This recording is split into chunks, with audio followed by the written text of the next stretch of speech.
from the Earth to the Moon.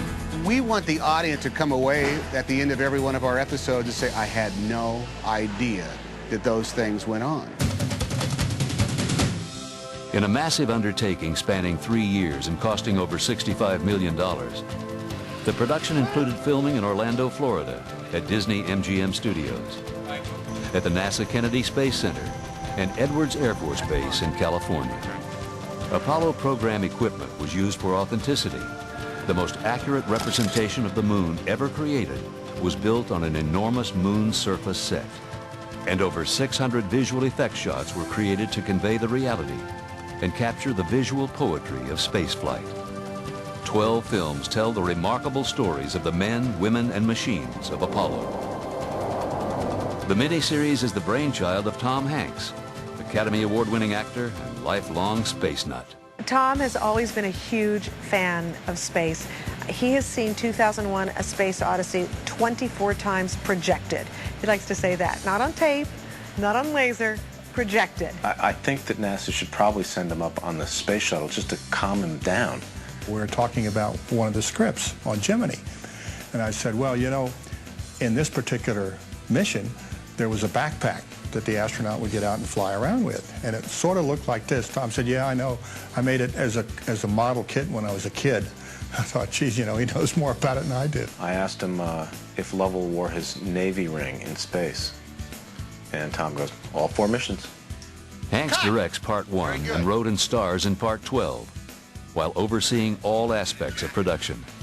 His aim is to stay true to the facts, while telling the awe-inspiring tales of Apollo many people have never heard.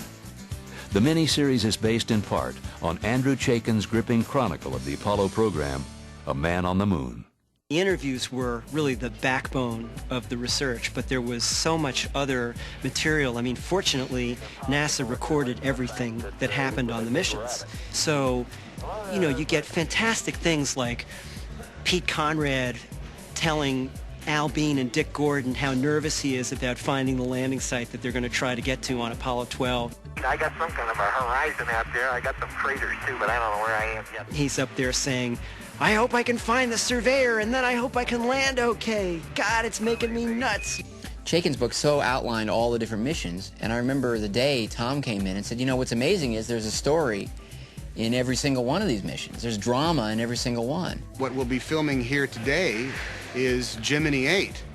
And if you ask the average person, well, what happened on Gemini 8 in 1966, I believe it was, they'll say, I haven't the vaguest idea.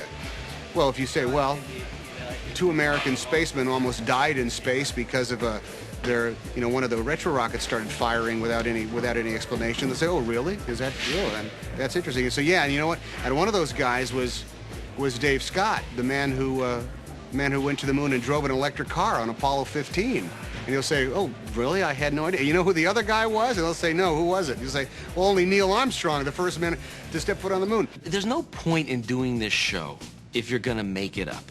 Because there have been a million movies about made-up space. Someone can pull any episode off the shelf, watch it, and say, that's what happened. They've provided us with thousands and thousands of pages of research material. In fact, we get so much research material that no one ever bothered to look at the script. You become a total, space geek. That we're going, well, now this computer program, this LPD of 40 degrees, I'm saying all these technicalities, and you get totally into it. We can probably land the lamb at this point, but we don't know the story. Veterans of Apollo lent their stories and recollections of the incredible endeavor while verifying the accuracy of the recreation. Like for the windows in Shepard's flight, where there are really windows or where they are not. So they are doing a great job of being accurate. What a beautiful view. Astronaut Dave Scott was on set every day as technical consultant. One of only 12 men to walk on the moon, Scott spent 546 hours in space during the Gemini 8, Apollo 9, and Apollo 15 missions, and drove the lunar rover on the surface of the moon. Isn't that beautiful? By golly, that's just super. He was also kind of inspiring because at one point he said, you guys are making a movie and I appreciate that and you want it to be entertaining and exciting and I know you all have your jobs to do, but here's a chance to actually get a record down and to show people in a way that documentary footage never really can. And I know there are limits, but isn't that a worthwhile kind of additional goal? And so it was very inspiring. You'd hear that and you'd just kind of nod and say, oh, yes, Commander. And these astronauts, Dave Scott or Jim Lovell, the way they talk is in such a low-key way that it's such a non-hypey way of communicating that is completely aberrant to the way we are in Hollywood. While checking all props, equipment, and spacecraft procedures, Scott also coached the actors on the personalities and behavior of the men of Apollo. I've asked him numerous questions. I think he's getting tired of me. He goes, Dave. Most of the actors, in fact all of them, were very interested in how Mike Collins did this or did that, or Al Bean did this or did that, so that they could portray the individual accurately. And then when we started shooting, I would sit next to the director and respond to any questions he may have, or tap him on the shoulder and say, maybe something like this.